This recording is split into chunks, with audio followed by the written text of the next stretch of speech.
안녕하십니까. 시민을 위한 활력 비타민 언제나 최선을 다하는 더불어민주당 시의원 임현숙입니다.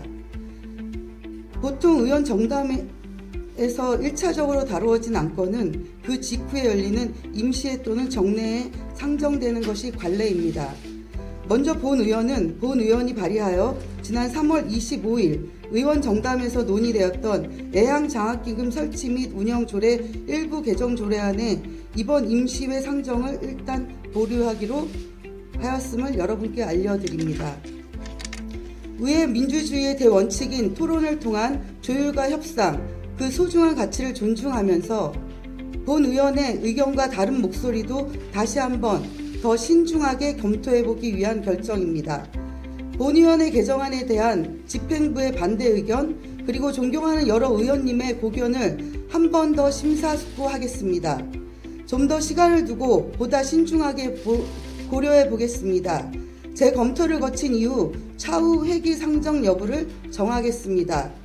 하지만 본 의원은 오늘 이 자리를 빌러 애양장학기금 수혜 대상 확대가 꼭 필요하다는 본 의원의 확고한 소신을 분명히 밝히고자 합니다. 진시황설화에서 유래한 화수분이라는 말이 아실 겁니다. 재물이 끊임없이 계속 나온다는 보물단지를 말합니다. 세상에 정말 화수분이라게 있다면 얼마나 좋겠습니까? 화수분이 있다면 오늘 본 의원이 이런 발언을 할 이유도 없을 것입니다. 하지만 안타깝게도 우리의 예산은 화수분이 아닙니다. 한정되어 있습니다. 쓸 곳은 헤아릴 수 없이 많은데 돈은 늘 모자라고 부족합니다.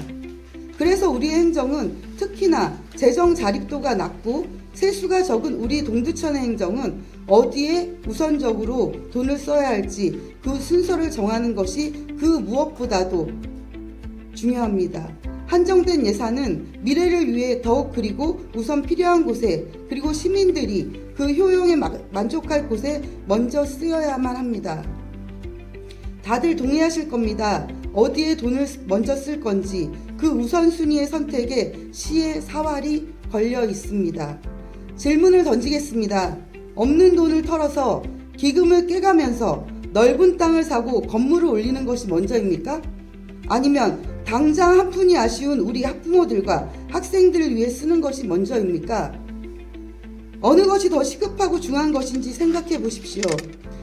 대학을 상아탑이라고 부르던 시절에 웃지 못할 우스갯소리로 요새 말로 우픈 이야기로 대학은 코끼리 이빨이 상아로 만든 탑이 아니라 우골탑, 솥뼈를 갈아 만든 우골탑이라는 얘기가 있었습니다. 실제로 예전 우리 부모님들은 없는 집에 거의 유일한 재산인 황소를 팔아 자녀 대학 등록금으로 내놓곤 했습니다. 우리 부모님들은 한 마리밖에 없는 소를 팔아서 땅을 산 게 아니라 기꺼이 자녀 교육에 투자했다는 말입니다. 우리의 부모들은 틀리지 않았습니다. 지금도 그렇습니다. 바닥을 모르고 곤두박질하는 경기 속에서 서민들은 먹는 것도 입는 것도 다 줄이고 난방비 아끼느라 겨울에는 몇 겹으로 옷을 껴입는 한이 있어도 자녀 교육비는 없는 살림에도 오히려 더 쓰고 있습니다. 경기 침체에도 사교육비 지출은 더 늘어난다라고 잃어버릴만 하면 뉴스는 되풀이 됩니다.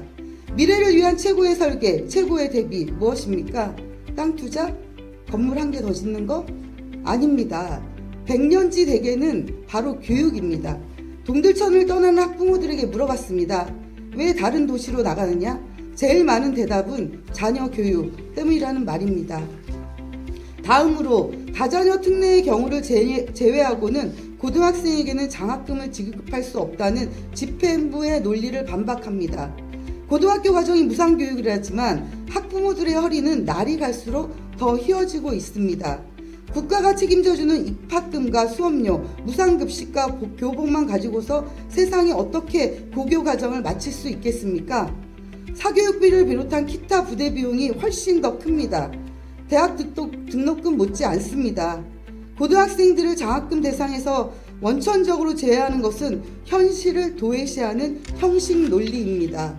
꼭 대학을 가야만 하는 것도 아니고 대학을 가지 못하는 아이들도 적지 않습니다.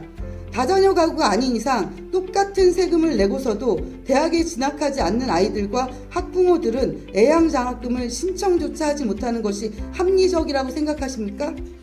특히 동두천에 주소를 두고서 관내 학교로 통학하는 고등학생을 대놓고 차별하는 집행부 논리는 더욱 이해하기가 어렵습니다.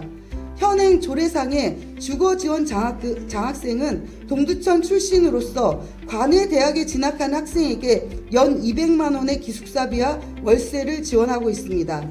동두천에 주소를 두고 관내 고등학교에 다니는 것과 역시 동두천에 주소를 두고 관내 대학교에 다니는 것에 어떤 본질적인 차이가 있는지 의문입니다.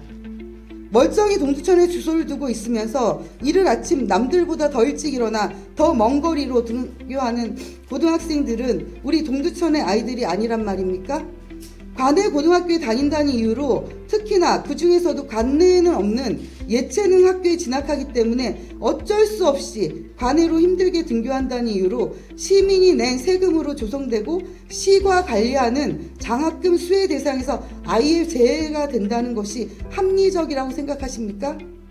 관내 일반고나 예체능 고교를 다니는 그 아이들의 부모도 동두천의 시민이고 동두천에 세금을 다 내고 있습니다. 어떤 근거로 차별이 정당화될 수 있단 말입니까? 오히려 그러한 악조건 속에서도 학교 가까운 타 도시로 이사 안 가고 절대 동두천을 떠나지 않는 우리 아이들과 학부모들이 더욱 애향 동두천을 사랑하는 거 아닙니까? 그리고 한 가지 더 분명하게 밝혀둡니다. 본 의원은 무작정 관내 고교에 진학하는 아이들을 더 우선적으로 배려하자는 것이 절대 아닙니다.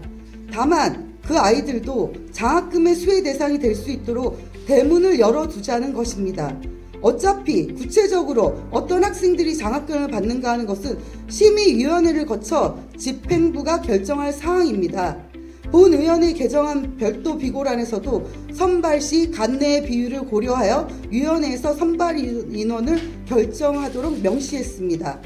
무조건 그들에게 그것도 관내 학생들을 제치고 우선적으로 주자는 소리가 아니란 말입니다. 다만 그들도 소정의 심사를 거쳐 장학금을 받을 만하다고 인정된다면 받을 수 있게끔 여지를 두자는 일단 문이라도 가능성만이라도 열어주자는 뜻입니다. 존경하는 박형덕 시장님, 본 의원의 조례에 그토록 큰 관심을 가져주실 줄은 몰랐습니다. 정말 감사드립니다.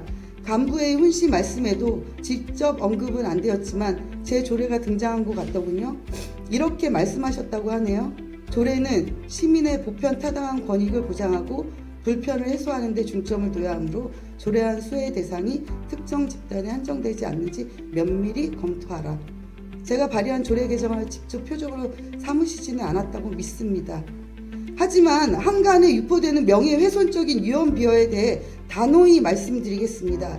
저는 특정한 집단이 혜택을 받게 하자고 이 조례를 낸 것이 아니라는 점을 분명히 단호히 확실하게 제 모든 것을 다 걸고 똑똑히 말씀드립니다.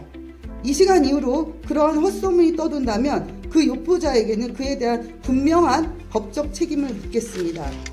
존경하는 동두천 시민 여러분, 기금께서 땅 사는 것이 더 중합니까? 당장 한 푼이라도 더 필요한 우리 아이들 교육에 돈 쓰는 것이 중합니까? 존경하는 동두천 시민 여러분, 여러 사정으로 대학에 진학하지 못하는 고등학교 아이들은 우리 동두천의 아이들이 아닙니까? 새벽잠 설치며 일어나 눈 비비며 전철에 오르는 아이들, 어쩔 수 없이 관내 고등학교로 통학하는 아이들은 우리 동두천의 아이들이 아닙니까? 그 아이들도 학부모들도 다 동두천에 주소를 두고 동두천에 세금을 내는 동두천의 시민들입니다. 똑같이 세금을 내면서도 그 세금으로 조성되는 장학금 혜택에서 원천적으로 배제되는 것이 과연 공정하다고 생각하십니까? 이상 발언을 마치겠습니다. 감사합니다.